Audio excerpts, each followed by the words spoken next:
এই ব্যক্তিকে দেখে কি চেনা চেনা লাগে? কোথায় যেন দেখেছি ধরনের চিন্তা মাথায় আসে। আপনি পাঁড় ক্রিকেট ভক্ত হলে হওয়ার কথা এমনটাই। না চিনলেও অবশ্য সমস্যা নাই। স্ক্রিনের ব্যক্তির নাম ওরমান রাফে নিজাম।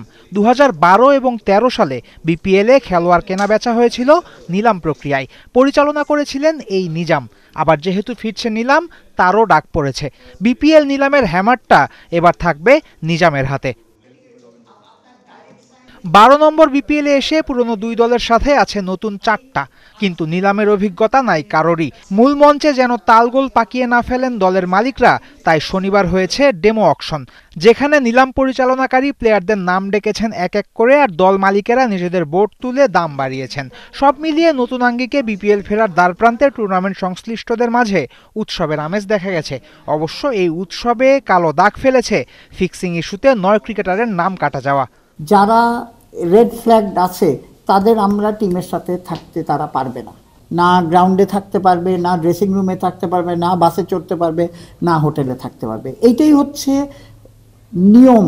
সারা ওয়ার্ল্ডে এইভাবেই ইন্টিগ্রিটি ইউনিট চলে। So we are guided by the integrity unit. এর আগে ফিক্সিং নামক পাপের সাথে যাদের নাম জড়িয়েছে তারা তো শাস্তি পাচ্ছেনই। ভবিষ্যতে যেন এই ইস্যুতে আর কোনো গোলমাল না হয়, বিপিএলে সেই ব্যবস্থাও করছে গভর্নিং কাউন্সিল। এদিনই 6 দলের মালিকপক্ষকে নিয়ে ইন্টিগ্রিটি সেশন আয়োজন করে বোর্ড।